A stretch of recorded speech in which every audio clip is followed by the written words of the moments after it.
राजया पांडुरंगा नमो रुक्मिणी माऊली ज्ञान गंगा नमो पुंडलिका नमो चंद्रभागा नमस्कार माझा रुक्मिणी पांडुरंगा पांडुरंगा करू प्रथम नमन दुसरे चरण संतांची या त्यांच्या कृपादाने कथेचा विस्तारू बाबाजी सद्गुरु दास तुका अलंकापुरी रम्य सिंहासनस्थं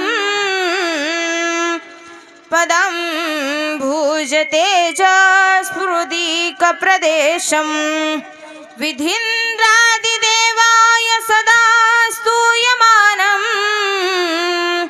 समाधिस्थमूर्तिं भजे ओम नमो ज्ञानेश्वराय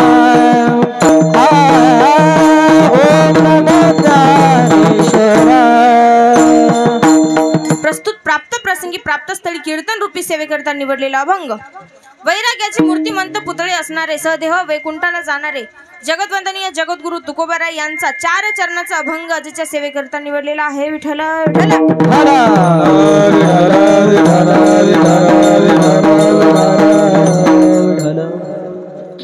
कीर्तन रूपी सेवेला सुरुवात करण्यापूर्वी अल्पसा पर्याय द्यायचा झाला तर तो असा। बळीराम तांडा या ठिकाणी वैकुंठवासी हरिभक्त पारायण भाऊराव महाराज जाधव यांच्या 5व्या पुण्यतिथी सोहळ्यानिमित्त हा भव्य दिव्य असा कीर्तन रूपी सेवेचा कार्यक्रम आयोजित केलेला आहे आणि या सर्व सेवेचा या कीर्तन रूपी सोहळ्याचा आनंद घेण्याकरिता आपण सर्वजण या ठिकाणी उपस्थित झालेला आहात। तुम्हा सर्वांनाही माहित आहे की आज नेमकं काय आहे ते। मला वाटते शेतामध्ये असल्यामुळे श्रोते मंडळींची संख्या जरा कमी आहे, पण तरी सुद्धा रात्रच्या अपेक्षा थोडी वाढल्यासारखी दिसते। सुंदर असं आयोजन नियोजन, सुंदर असं मंडप डेकोरेशन, सुंदर अशी साऊंड सिस्टीम, रात्रच्या पेक्षा थोडंसं बरं झालं बाबा। तुमचे सुद्धा धन्यवाद आणि कीर्तन रूपी सेवेला सुरुवात। विठ्ठल विठ्ठल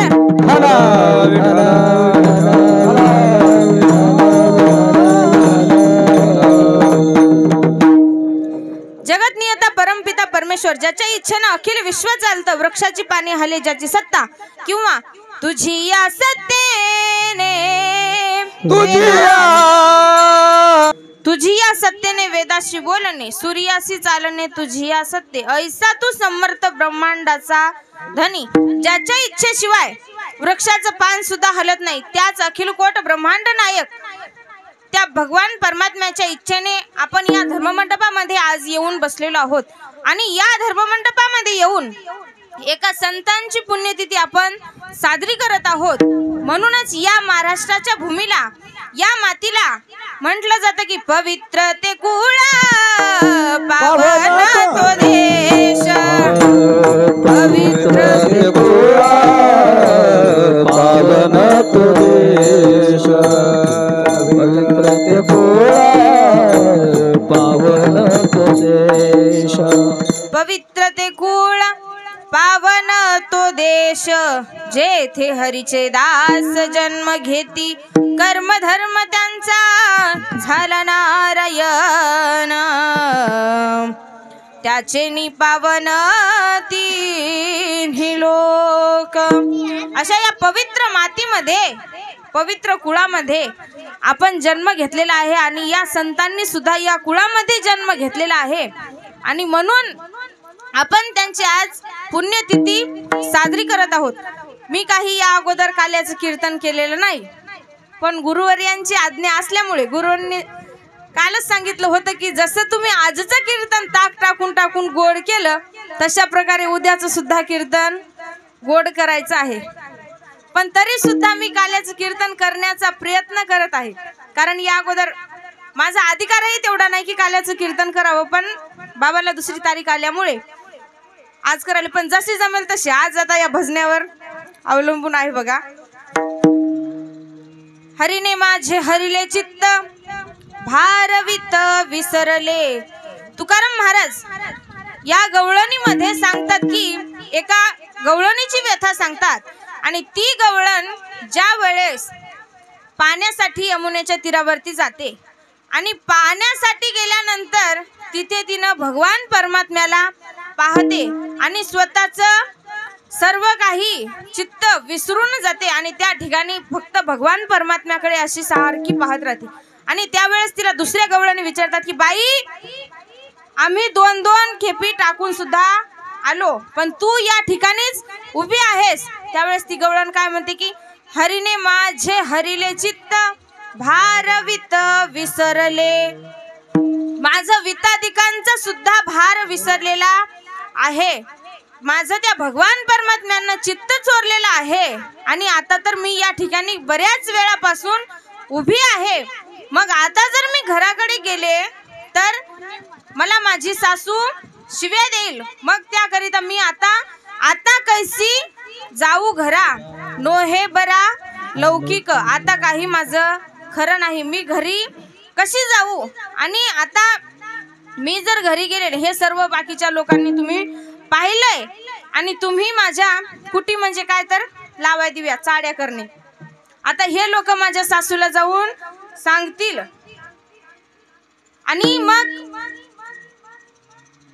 आता कैसी जाऊ घरा, नोहे बरा लौकिक. आणि पारखी अशी सांगता गोष्टी घरची कुटी खातील. आता जर या लोकांनी जर माझ्या सासूला सांगितलं तर माझी सासू मला रागवेल. आणि त्यावेळेस तुकाराम महाराज काय म्हणतात की तू कोणाचाही विचार करू नको, तू जे पाहिले तुका मने निवांत राहे आणि पाहिले पाहे परतोनी.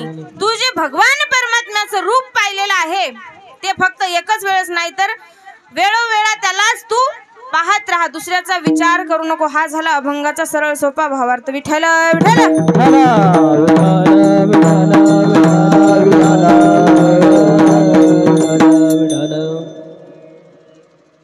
ज्या वेळेस मथुरेचा राजा कंस होता आणि त्याची बहीण देवकी होती, देवकीचा विवाह करायचा आता ठरलं. देवकीचा विवाह करायचं ठरलं. मग देवकीचा विवाह कंसाने थाटामाटामध्ये लावण्याचं ठरवलं. आणि ज्या वेळेस वरात निघत होती त्यावेळेस रथाचं सारथी कंस स्वतः त्या रथाचा सारथी बनून देवकीची वरात काढत होता. आणि त्याच वेळेस एक आकाशवाणी झाली की कंसा, तू ज्या देवकीचा एवढ्या थाटामाटामध्ये विवाह साजरा करत आहेस, तिची वरात तू स्वतः सारथी बनून तिची वरात काढत आहेस, त्याच देवकीचा 8वा पुत्र तुझा काळ बनेल. त्याच वेळेस कंसाने देवकीची वेणी धरली, रथातून खाली ओढलं आणि तलवार उपसली आणि देवकीच्या मानेवरती ठेवली. वसुदेवांनी विनंती केली की कंसा, तू हे स्त्री हत्या करत आहेस, तू तुझ्या बहिणीवरती एवढं प्रेम करतोस आणि तरी सुद्धा तुझा काळ हे तू ऐकल्याबरोबर तू तिची हत्या करायला निघालास. मग तू काय कर की आम्ही तुला तू तिला मारण्याऐवजी आम्हाला एका कारावासामध्ये ठेव आणि आम्हाला जेवढी मुलं झाली तेवढी मुलं आम्ही तुझ्या स्वाधीन करू. आणि त्यावेळेस कंसाने देवकीला आणि वसुदेवाला कारागृहामध्ये बंदीशाळेमध्ये ठेवलं. आणि बंदीशाळेमध्ये ठेवल्यानंतर पहिला जन्माला आला तोही मारला, दुसरा जन्माला आला तोही मारला. असे किती मारले? साही मारित दुराचारी साही मारित दुराचारी साही मारित दुराचारी साही मारित साही मारित दुराचारी. 6 मारले आणि आणि 6 मारल्यानंतर 7वा गर्भ ज्यावेळेस राहिला त्यावेळेस 6 मारल्यानंतर 6वा गर्भ कोणाचा होता? बलिरामजी होते आणि देवकी मातेने मायेने येऊन देवकी मातेचा गर्भ रोहिणी मातेच्या उदरामध्ये स्थापन केला आणि 8वा ज्या वेळेस आला त्यावेळेस देवकी मातेला चिंता वाटत होती आणि भगवान परमात्मा जन्माला येण्याच्या अगोदर 8 वर्षाचे प्रागट्य रूपामध्ये प्रकट झाले आणि प्रकट झाल्यानंतर आता लहान मूल जन्माला आल्याबरोबर 8 वर्षाचा असते का हो कधी? पण भगवान परमात्मा जन्माला आले नाही, प्रगट झाले आणि 8 वर्षाचे होते त्यावेळेस हातामध्ये शंख चक्र पद्म गदा अंगावरती पिवळा पितांबर नेसून त्या ठिकाणी भगवान परमात्मा प्रकट झाले आणि प्रकट झाल्यानंतर वसुदेवांना विनंती करत होते की बाबा तुम्ही काय करा, मला गोकुळामध्ये न्या. नंदाच्या घराला घराला नंदाच्या घराला नंदाच्या घराला घराला नंदाच्या घराला घराला नंदाच्या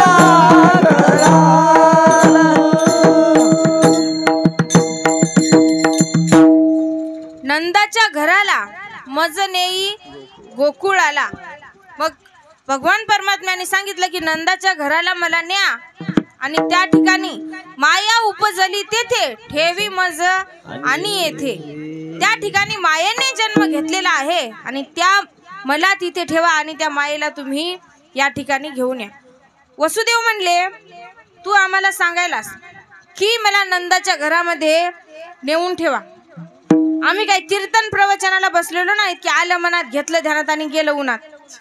कधी मनात आलं तेव्हा निघून जायला. आमच्या हातापायामध्ये बेड्या आहेत, आम्ही बंदी शाळेमध्ये आहोत, हजारो सैनिकांचा आम्हाला पहारा आहे. त्यावेळेस भगवान परमात्म्याने सांगितलं की तुम्ही फक्त मला उचलाच आणि त्यावेळेस काय झालं? उचलीला कमला पते पाहिजे बंधना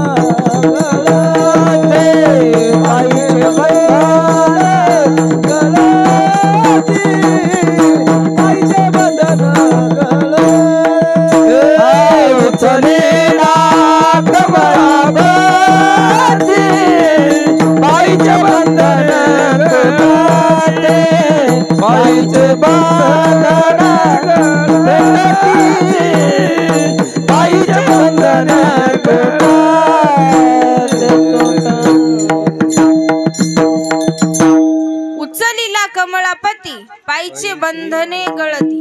भगवंताला उचलल्याबरोबर वसुदेवाच्या हातापायामधील बेड्या गळून पडल्या आणि वसुदेव टोपलीमध्ये घेऊन भगवान श्रीकृष्णाला गोकुळाच्या दिशेने निघाले आणि पाहता तर काय आश्चर्य झालं की त्या बंदीगृहाचे सर्व दरवाजे खुले होते आणि सर्व पहारेकरी घराघरा घुरत घुरत झोपा घेत होते.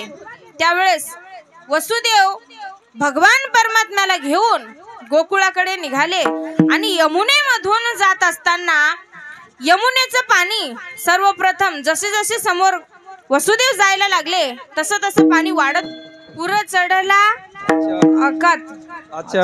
अचाट त्याशी लाविला अंगुष्ट पुर चढला अचाट त्याशी लाविला अंगुष्ट. ज्या वेळेस वसुदेव समोर समोर जात होते त्यावेळेस पूर यमुनेचं पाणी वाढत होतं. अगोदर कमरेला आलं, छातीला आलं आणि नंतर खांद्याला आलं, नाकात तोंडामध्ये पाणी जात होतं. त्यावेळेस भगवान परमात्मा म्हणले पाणी तर वाढतंय आणि मी तर सांगितलं की मला गोकुळामध्ये न्या आणि यांच्या तर नाका तोंडामध्ये पाणी चाललंय, आता काही खरं नाही म्हटली. त्यावेळेस टोपल्यामधून पाय बाहेर काढला आणि त्या पुरातल्या पाण्याला आपला पायाचा अंगुठा काढून भगवान परमात्म्याने लावला आणि त्यावेळेस यमुना मातेनं आता भगवान परमात्मा आपल्या उदरामधून चाललाय हे पाहून यमुना माते दर्शन घेण्यासाठी आपला पूर वाढवत होती आणि ज्या वेळेस भगवान परमात्म्याच्या अंगठ्याचं दर्शन घेतलं, पायाचं दर्शन घेतलं, त्यावेळेस यमुना माता ओसरली आणि जाण्याकरिता रस्ता दिला.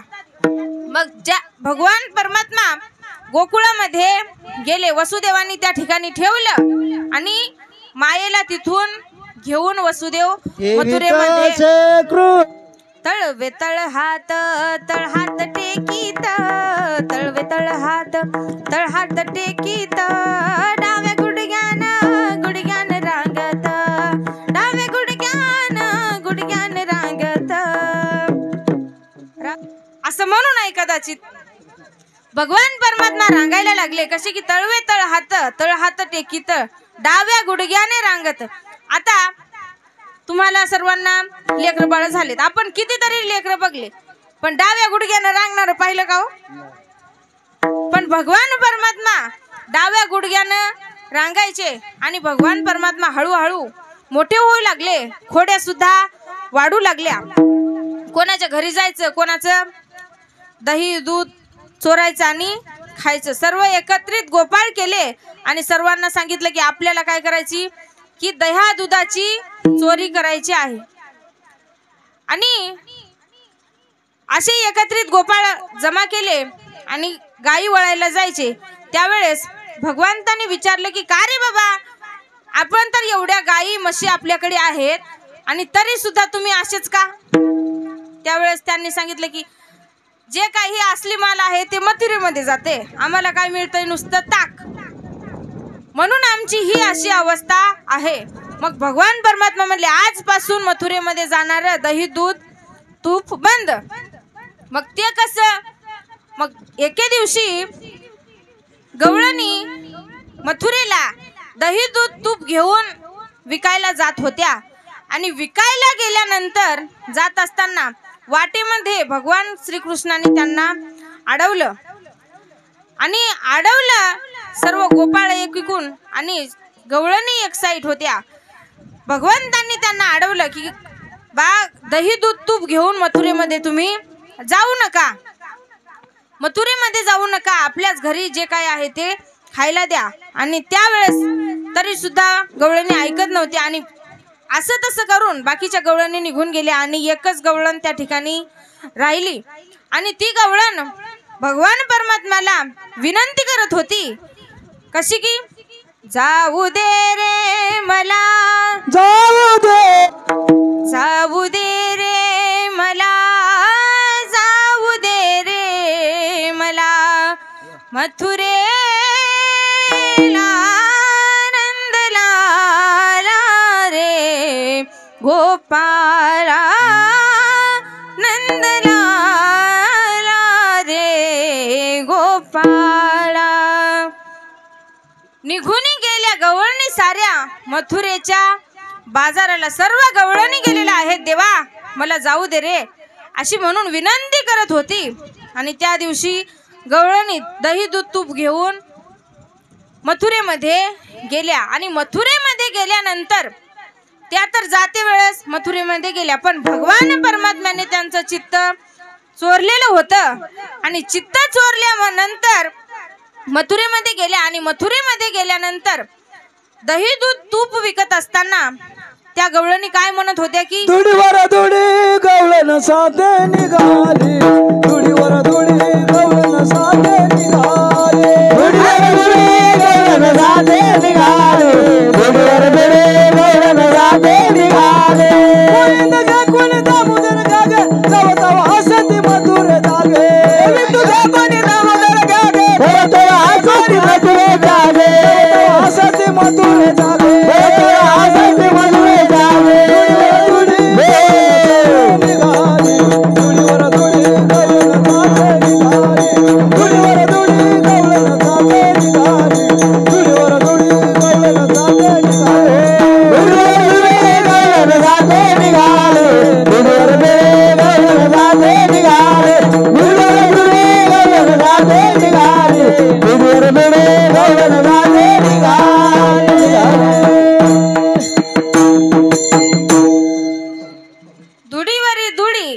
गवळणी साथे निघाली आणि मथुरेमध्ये जाऊन काय म्हणू लागले की गोविंद घ्या कुणी दामोदर घ्या गे, गोविंद घ्या कुणी दामोदर घ्या गे. डोक्यावर असलं आणि गोविंद घ्या गोपाल घ्या कृष्ण घ्या जर म्हटलं तर लोक म्हणले हे काय पागल बिगल झाल्यात की काय गवळणी काय डोक्यावर पडल्या होत्या. गोविंद आणि दामोदर कोणी काय विकायला आणते का. आणि त्यावेळेस बाकीचे सर्वजण हसत होते. तव तव हसती मथुरेच्या गे. मथुरेमधले सर्वजण त्यांना हसत होते. का तसं म्हणत होत्या तर त्यांचं हरिणे माझे हरिले चित्त भारवित विसरले. सर्व काय त्यांचं चित्त भगवान परमात्म्याने चोरलेलं होतं. म्हणून त्या काय म्हणत होत्या गोविंद घ्या कुणी दामोदरू घ्या गे.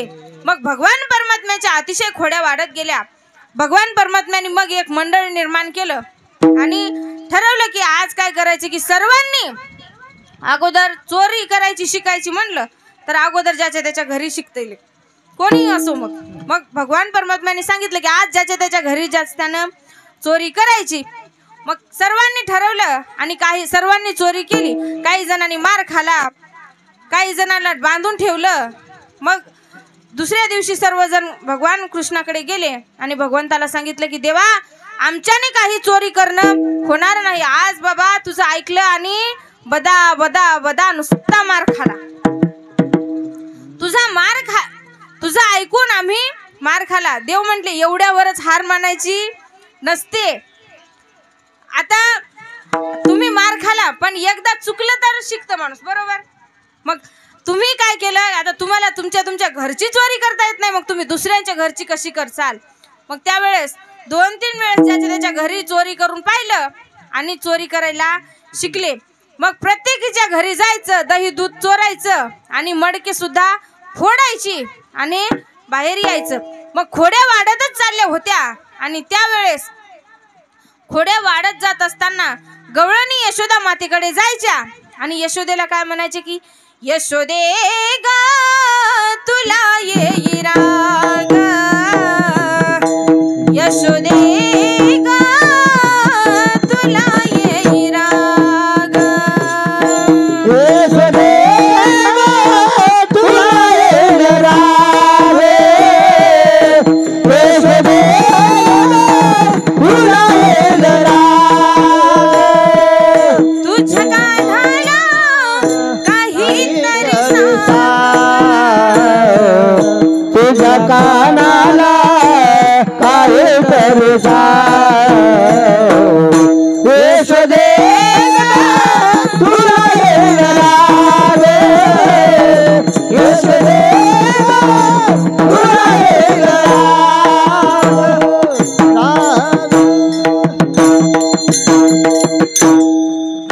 यशोदे ग तुला येई राग यशोदे ग तुला येई राग तुझ्या कान्हाला काहीतरी सांग ग तुझ्या कृष्णाला काहीतरी सांग ग यशोदे ग तुला येई राग यशोदे ग तुला येई राग.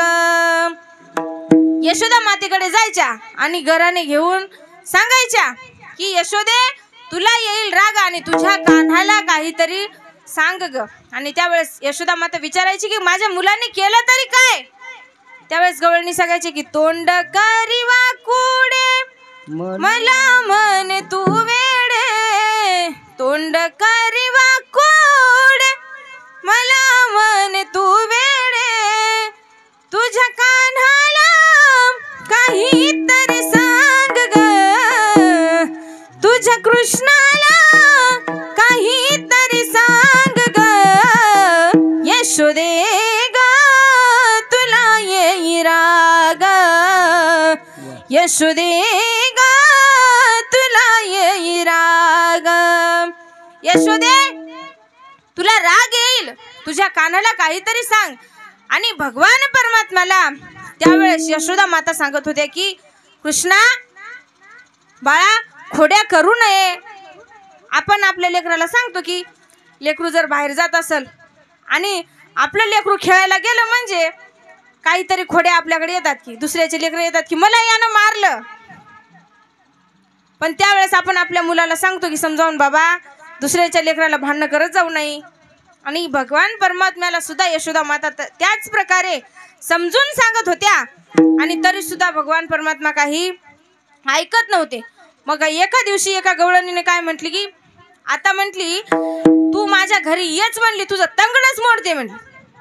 भगवान परमात्मा म्हणले हिचा तू कशाला माझ्या नादी लागतीस बाई म्हणला तुझा नंबर तर लास्टला होता. मग गोपाळांना सांगितलं घ्या रे हिचा घर नंबर लिहून.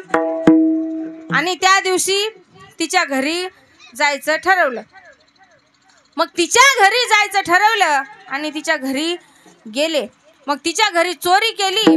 दही दूध तूप सर्व काही खाल्लं आणि मडके सुद्धा उलटे उबडे करून फोडून टाकले, काही उबडे घालून ठेवले. आणि या साईडला गवळण झोपलेली होती आणि या साईडला गवळी झोपलेला होता. दोघांची आता पूर्वी दाड्या लांब लांब असायच्या आणि त्या गवळणीच्या आणि त्या गवळ्याच्या दाढीची आणि वेणीची गाठ बांधली आणि निघून गेले. सकाळी सकाळी पूर्वी बाया 4ला उठायच्या. आता कोणी उठत नाही. 4 वाजता उठायच्या का तर दळण दळायला लागायचं आणि ज्या वेळेस दळण दळलं त्यावेळेसच त्यांना भाकरी खायला मिळायच्या. मग गवळण अशी पहाटे पहाटे लवकर उठली आणि उठली तसा दाढीला आणि वेणीला एकदा झटका बसला. झटका बसल्याबरोबर गवळी काय म्हणतो ए मस्त होनी या मातली धांगडी मस्त होनी या मातली धांगडी मस्त होनी या मातली धांगडी मस्त होनी या मातली धांगडी घर तू रावडी माझे लागे घर तू रावडी प्रमाण काय मला पाठ नाही बरं. विठ्ठल विठ्ठल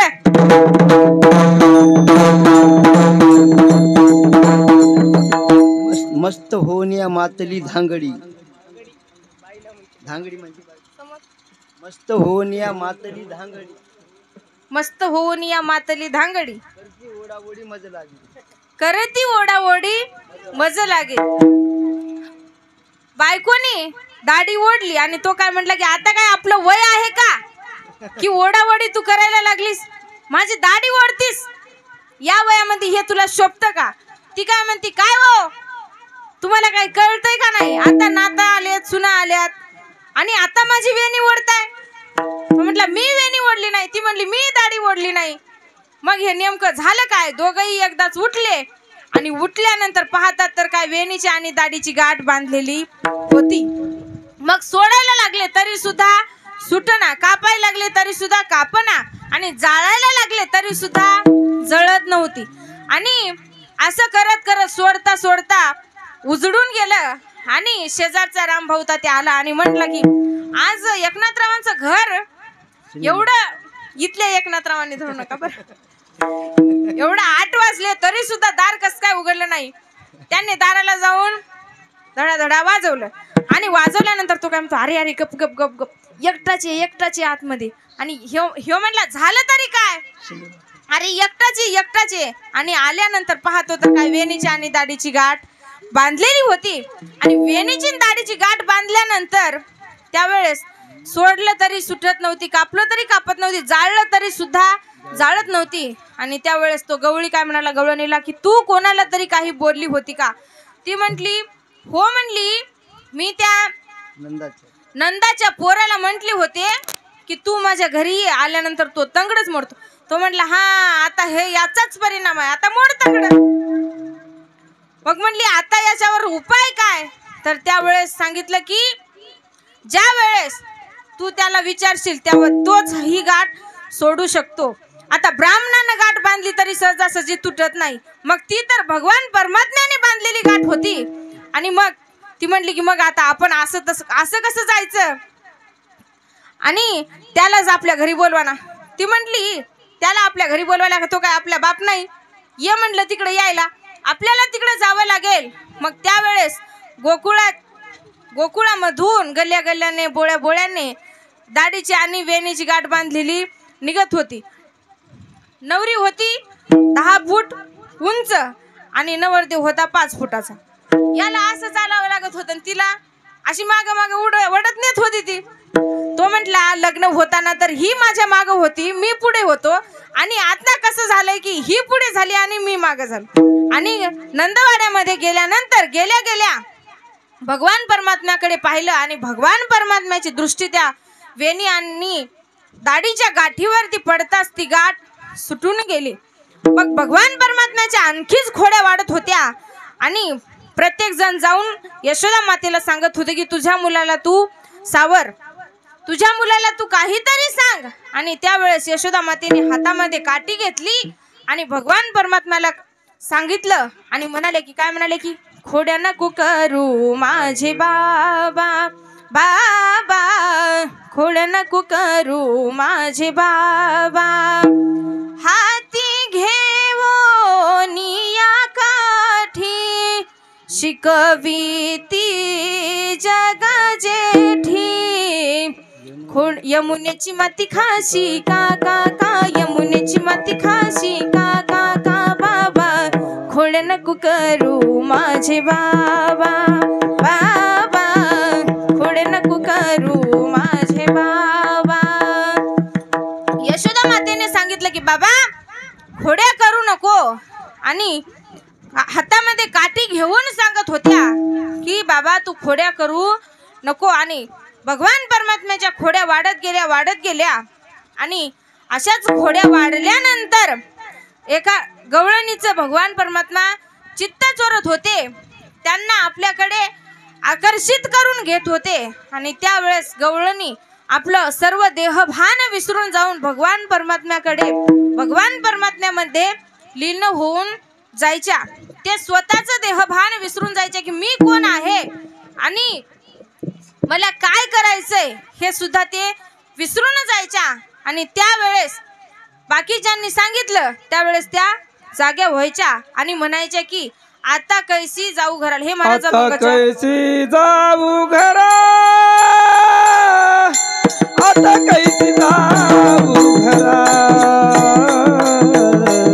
आता कैसी जाऊ घरा, आता कैसी जाऊ घरा, आता कैसी जाऊ घरा, आता कैसी जाऊ घरा, आता कैसी जाऊ घरा, आता कैसी जाऊ घरा, आता कैसी जाऊ घरा, नोय हा बरा लौकिक, नोय हा बरा लौकिक, नोय हा बरा लौकिक, आता कैसी जाऊ घरा, नोय बरा लौकिक, नोय बरा लौकिक, नोय बरा लौकिक, आता कैसी जाऊ घरा, नोय बरा लौकिक, नोय बरा लौकिक, नोय बरा लौकिक, आता कैसी जाऊ घरा, नोय बरा लौकिक, नोय बरा लौकिक, नोय बरा लौकिक, आता कैसी जाऊ घरा, आता कैसी जाऊ घरा, आता कैसी जाऊ घरा, आता कैसी जाऊ घरा, आता कैसी जाऊ घरा, आता कैसी जाऊ घरा, आता कैसी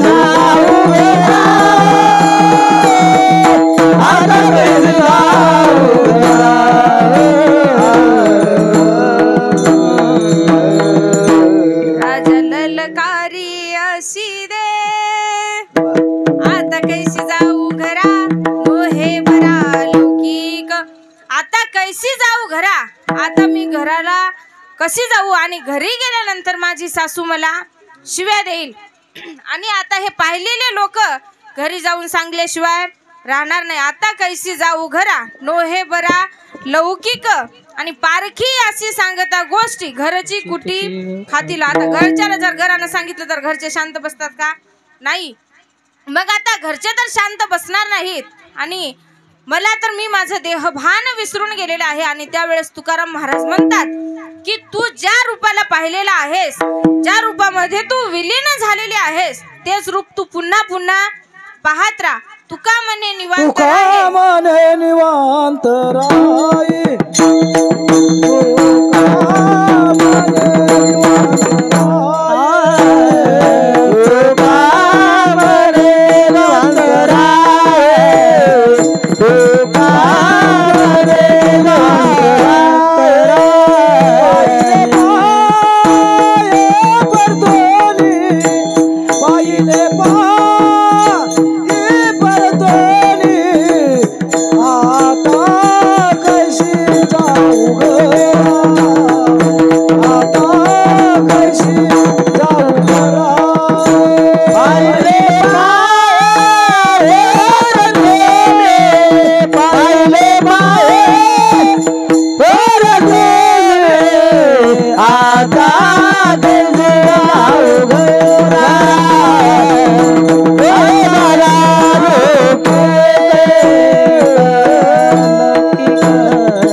पाहिले पाहे परतोनी आता कैसी जाऊ घरा नोहे बरा लौकिक.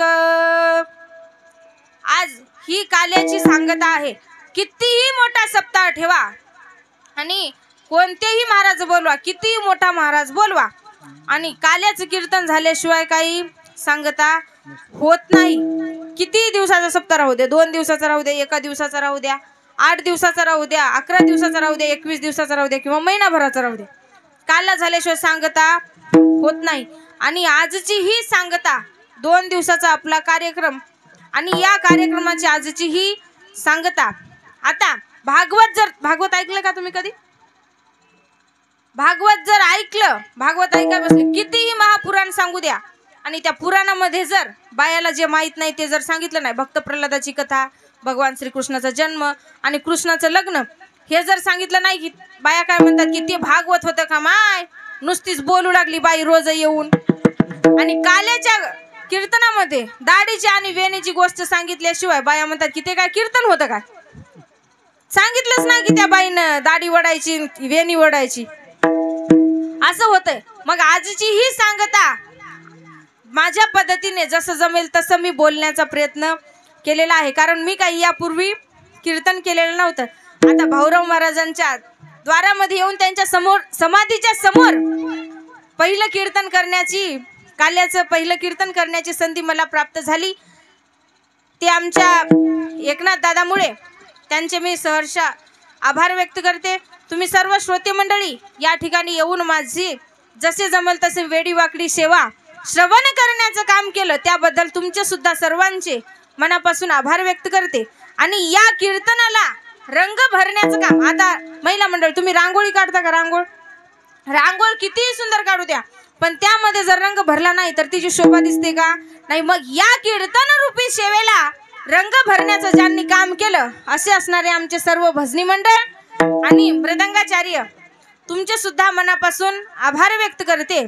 आणि RD चॅनल, बरोबर, RD चॅनल यांनी यूट्यूबला कीर्तन टाकतील का नाही ते मला माहित नाही, पण इथं व्हिडिओ शूटिंग केली त्याबद्दल तुमचे सुद्धा आभार व्यक्त करते. आणि साऊंड सिस्टीम वाले दादा, कालच्या पेक्षा भरपूर असा तुम्ही आवाज दिलाय, त्याबद्दल तुमचे सुद्धा आभार व्यक्त करते. आणि इथे जमलेले सर्व श्रोते मंडळी, श्रमदान करणारे, कीर्तनाला साथ करणारे सर्वांचे मी मनापासून पुनश्च एकदा आभार व्यक्त करते. आणि माझ्या पद्धतीने जशी जमेल तशी मी सेवा करण्याचा प्रयत्न केला. यामध्ये माझे काही जे वाईट शब्द गेले असतील, जे तत्तमम झालं असेल ते काही सोडून द्या आणि जेवढं काही चांगलं वाटेल तेवढं पदराला बांधून घेऊन जा. हरीने माझे हरिले चित्त भारवित विसरले आता कैसी जाऊ घरा लोहे बरा लौकिक पारखी अशी सांगता गोष्टी घरची कुटी खातील आता कैसी जाऊ घरा नोहे बरा लौकिक तुका म्हणे निवांत राही पाहिले पाहे परतोनी आता कैसी जाऊ घरा नोहे बरा लौकिक ज्ञानेश्वर माऊली ज्ञानराज माऊली द्वारा ज्ञानेश्वर माऊली ज्ञानराज माऊली ज्ञानेश्वर माऊली ज्ञानराज माऊली द्वारा ज्ञानेश्वर माऊली ज्ञानेश्वर विठोबा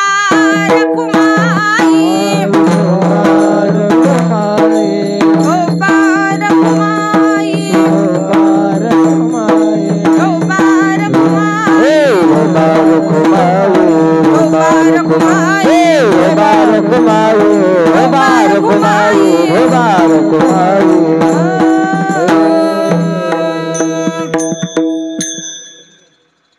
शिंके लावी अली दोरी शिंके लावी अली दुरे शिंके लावी अली दुरे शिंके लावी अली दुरे होते दोघाचे निवरे. बाबांनी आदेश दिला यांना पडण्यासाठी. महाराज उठा.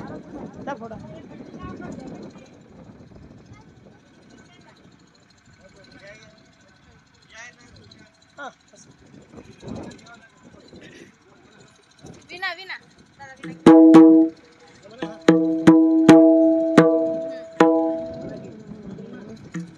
कंठी धरिला कृष्णमणी अवघाजनी प्रकाश काला वाटू एकामेका संभ्रम आवा कुणिया ब्रह्मादिका उत्तम लोका दाखवो काला वाटू एकामेका वैष्णवनिका संभ्रम तुका म्हणे हो मंडळी आम्ही बळे वीरगाडे काला वाटू एकामेका वैष्णवनिका संभ्रम चल जे जय विठ्ठल जय जय विठ्ठल जय विठ्ठल जय जय विठ्ठल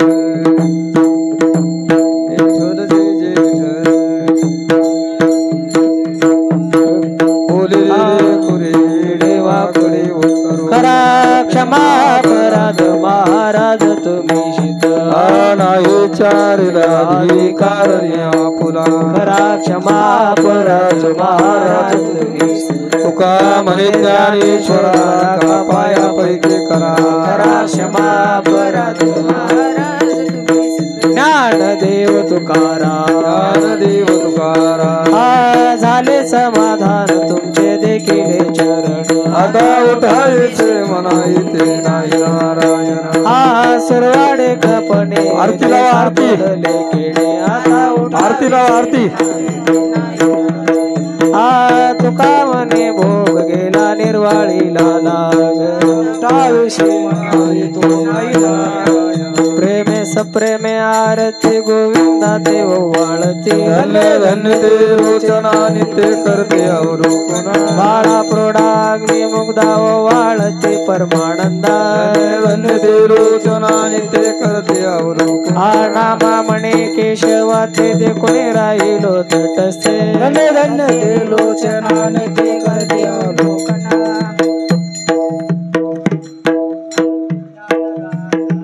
महाकैवल्य तेजा सेवती साधू संत आरती ज्ञान राजा हाल भले ज्ञान जगी ताने कोणी अवतार पांडुरंग नवठविले ज्ञानी आरती ज्ञान राजा महाकैवल्य तेजा सेवती साधू संत मनोवेला माझा आरती बोले विश्व ब्रह्माशी केले राम जनार्दनी पायी मस्तक ठेवले आरती ज्ञान राजा महाकैवल्य तेजा सेवती साधू संत मनोवेला माझा आरती ज्ञान राजा आरती तुकाराम स्वामी सद्गुरु धामा सचिदानंद मूर्ती पाया कव्या आरती तुकाराम नवे सागरात पाषाण तारिले दैसे तुकोबाचे अभंग रचिले आरती तुकाराम संत मनोयदा कव्या आरती तुकाराम तुकिता तुलनेसी प्रभु मासी आले मनोनिरामेश्वरे चरणी मस्तक ठेविले आरती तुकारामा आरती तुकारामा स्वामी सद्गुरुनामा सच्चिदानंद मूर्ती सच्चिदानंद मूर्ती पायरावी आम्हा आरती तुकारामा आणि लोटांगण वंदिन चरण डोळ्यान पाहिन प्रेमालिंगण आनंद पूजन भाववाळी बहीण अनंत मधुसूदना नारायणा जगव्यापका जनार्दना विनाशा सकळ देवाजी देवा केशवा आनंदा मानुभवा शिवा चक्रधरा विश्वंभरा